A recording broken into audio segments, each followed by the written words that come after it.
ধনী গরিবের বৈষম্যের দিক থেকে সারা পৃথিবীতে দ্বিতীয় দেশ ভারতের মতো নেই। একদিকে আম্বানি আদানি, এদের সম্পদের পাহাড় আকাশ ছোঁয়া, যেখানেই হাত দেন, যেখানেই চুপ পড়ে, রেল লাইন, বিমান ঘাঁটি, জাহাজের বন্দর, কয়লা খনি কার? হয় আদানির, হয় আম্বানির। এত সম্পদ, আরেকদিকে কোটি কোটি মানুষ, দুবেলা তার খাওয়ার ব্যবস্থা নেই। সমীক্ষা বলছে আমাদের দেশের বাচ্চারা, শিশুরা,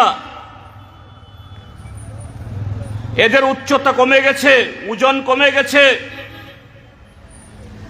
এই দেশের ৫৫% মহিলা রক্তশূন্যতায় ভোগে। সেই মহিলা যখন সন্তান জন্ম দেয়, জন্ম থেকেই সেই শিশু কম ওজন নিয়ে পৃথিবীতে আসে, ধীরে ধীরে রোগগ্রস্ত হয়। পৃথিবীর সর্ববৃহৎ জনসংখ্যা, কিন্তু আরেক দিক থেকে সর্ববৃহৎ স্বাভাবিকভাবে না বাড়া এরকম জনসংখ্যার দেশ হচ্ছে ভারত। কার কারণে? আমাদের দেশের বর্তমান সরকারের তাদের এই দৃষ্টিভঙ্গির কারণে, তাদের এই নীতির কারণে। তাহলে সেদিকে নজর দিতে হবে না, সেদিকে নজর নেই। নজর কোন দিকে? তপনদা বলেছেন দেশের নাকি উন্নতি হতে পারে একমাত্র এক দেশ এক ভোট, যেটা বলেনি এক নেতা এক দল, এক ধর্ম এক ভাষা, এগুলো হলো অব্যক্ত, এগুলো বলা হয়নি। মোরকে হলো এক দেশ এক নির্বাচন, আর মোরকের ভিতরে হলো এক নেতা এক দল এক ভাষা এক ধর্ম। এক নেতার কথায় উঠতে হবে, বসতে হবে। নাকি আমাদের দেশে এত ভোট হয়, লক্ষ লক্ষ কোটি টাকা খরচ হয়, একটা নির্বাচন হলে এই টাকাগুলো বাঁচবে। কে খরচ করে লক্ষ লক্ষ কোটি কোটি টাকা? হ্যাঁ ঠিক, আমাদের দেশে অনেকগুলো নির্বাচন হওয়ার জন্য অনেক টাকা খরচ হয়, কিন্তু সরকারিভাবে যত টাকা খরচ হয়, বেসরকারিভাবে তার হাজার লাখ গুণ টাকা খরচ হয়। কে করে? ভারতীয় জনতা পার্টি। গেল লোকসভা নির্বাচনের আগেও সুপ্রিম কোর্ট এরকম একটা ঘটনা, যদিও কতটুকু বন্ধ হয়েছে বলা কঠিন, ইলেকটোরাল বন্ড বন্ধ করেছে। এই ইলেকটোরাল বন্ড, নির্বাচনী বন্ডের টাকা কার ফান্ডে যায়? ১০০ টাকার মধ্যে ৯০ টাকা বিজেপির ঘরে। কিভাবে নেয়? ত্রিপুরাজ্যের মধ্যে এখানকার মন্ডল নেতারা, এই ত্রিপুরাজ্যের মধ্যে বিজেপির নেতারা যেরকম ভাবে টাকা তুলে ব্যবসায়ীদের কাছ থেকে, কন্ট্রাক্টরদের কাছ থেকে, ওই কাজ না করে পিডব্লিউডি ইঞ্জিনিয়ারের কাছে ধমকিয়ে যেভাবে বিল নেয়, ঠিক এইভাবেই টাকা দাও, না দিলে পরে বাড়ি জ্বলবে, বাড়ি ভাঙবে, মান সম্মান নিয়ে রাস্তাঘাটে হাঁটতে পারবেন না। ঠিক এই কায়দায় ভারতীয় জনতা পার্টি লক্ষ লক্ষ কোটি টাকা তুলেছে, তুলছে।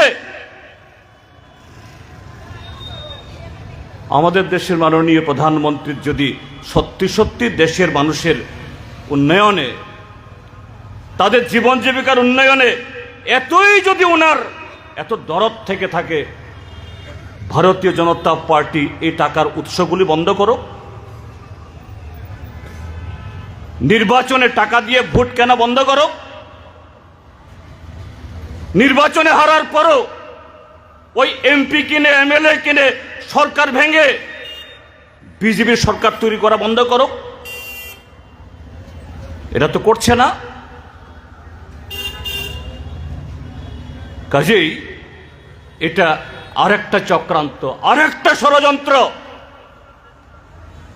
মজার ঘটনা হলো আজকের পার্লামেন্টে, এটা গতকাল সোমবার, গতকাল এই বিল পেশ করার কথা ছিল, গতকাল করেনি কি কারণে জানি।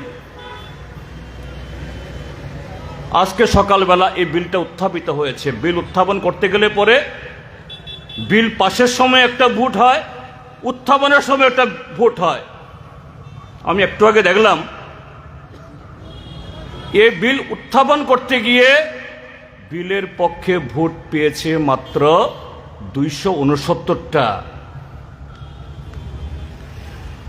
এবার যে জোড়াতালি দিয়ে সরকার তৈরি হয়েছে, বিজেপি এবং তার দুই সহযোগী, বিহারের নীতিশ কুমারের জনতা দল ইউনাইটেড আর অন্ধ্রপ্রদেশের তেলুগু দেশম পার্টির, এই দুই দল মিলে প্রায় 293 জন এমপি, 293 এমপি কিন্তু ভোট দেয়নি।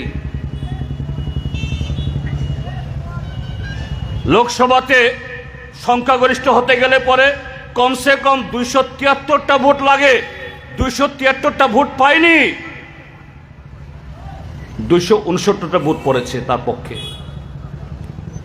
এই বিল পার্লামেন্টে অর্থাৎ লোকসভাতে পাশ হতে গেলে পরে কমসে কম 362টা ভোট দরকার। তাহলে বাকি প্রায় 90টা ভোট কোত্থেকে আসবে? নরেন্দ্র মোদী, অমিত শাহ, ভারতীয় জনতা পার্টি আলবাত জানে বর্তমান যে তাদের শক্তি পার্লামেন্টে, কি রাজ্যসভা কি লোকসভা, 2/3 ভোট তাদের নেই, এ বিল পাশ করতে পারবে না। কিন্তু তারপরেও এই বিল তারা পেশ করেছে ভারতবর্ষের 140 কোটি মানুষকে ধোঁকা দেওয়ার জন্য এবং আগামী দিনগুলোতে তাদের সমস্ত ব্যর্থতা। কেন এটা করা যায়নি? বিল পাস হয়নি। কেন এটা হয়নি? বিল পাস হয়নি। বিরোধীরা করতে দেয় না। এ হলো খেলা। সেই দলটা আজকে ত্রিপুরা রাজ্য সরকার চালাচ্ছে।